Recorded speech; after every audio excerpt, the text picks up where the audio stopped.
How to properly pour your beer. We first have to address the glass itself. We need to ensure that it is being cleaned properly, and for this there's a 5-step process for you to use. First, you want to empty the glass if there is any remaining beer from a previous user.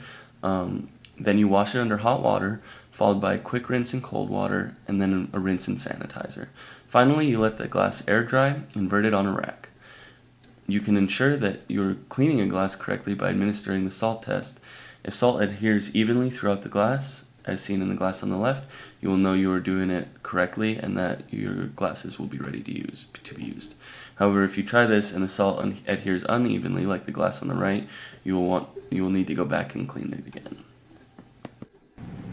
Now, there are a few more issues we want to address before we pour beer into our glass. You will not want to freeze or frost your glass, as this can cause extra foaming in your beer. Preferably keep your glass at room temperature, but lightly chilled is acceptable. Then, right before you pour your beer, give it a quick cold water rinse. This can remove any lasting sanitizer from the glass. Finally, we get to the pour. First, let's acknowledge that pouring down the side of the glass minimizes foam, while pouring down the middle of the glass maximizes it. So we want to pour down the side of the glass at a 45-degree angle for 2/3 of your pour. At which point, you move the glass upright and pour the final 1/3 down the middle to achieve the preferred amount of foam head. When pouring draft beer, an important thing to remember is to not let the beer touch the nozzle, like you see in the picture here. This is to prevent contamination in your beer from whatever may be on the outside of the nozzle. Also, you are going to want to grip the handle at the base because this puts less tension or pressure on it and will be less likely to break. Pull the tap all the way open to allow a steady flow. Then, following the steps from the previous slide, you should end up with a beer with 1/2 inch to 1 inch of foam. An important aspect of pouring draft beer is how you take care of your kegs. You'll want to keep it in a cooler or refrigerator at around 38 degrees Fahrenheit. If your kegs are warmer than this, it will pour with too much foam. It is important also to remember that it takes a full 24 hours for a keg to chill to this temperature. You might ask, why pour your beer from the bottle into a glass? There are several reasons for this. One is that it separates the beer from the yeast in the bottle, which can sometimes be preferable, which we'll get to in a moment.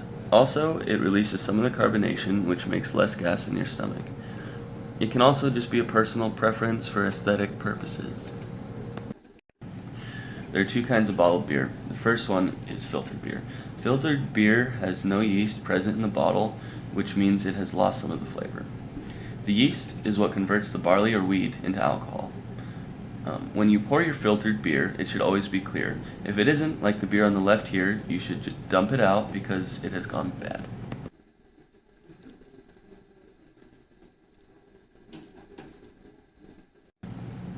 The other type of bottled beer is bottle-conditioned beer. This means that the yeast is not filtered out. Since they still have the yeast in the bottle, the beer can continue to change over time, which has led to beer geeks aging beers for a year or longer to see how it changes over time. When pouring bottle-conditioned beer, you can do it one of 2 ways. You can leave the yeast behind in the bottle by pouring normally as previously stated. Then when you are almost done pouring, just stop as the yeast reaches the neck of the bottle and it will be left behind. Or you can keep the yeast with the beer. First, pour most of the beer into the glass. Then you can roll the bottle on the counter, and then finally pour the yeast through the head of your beer.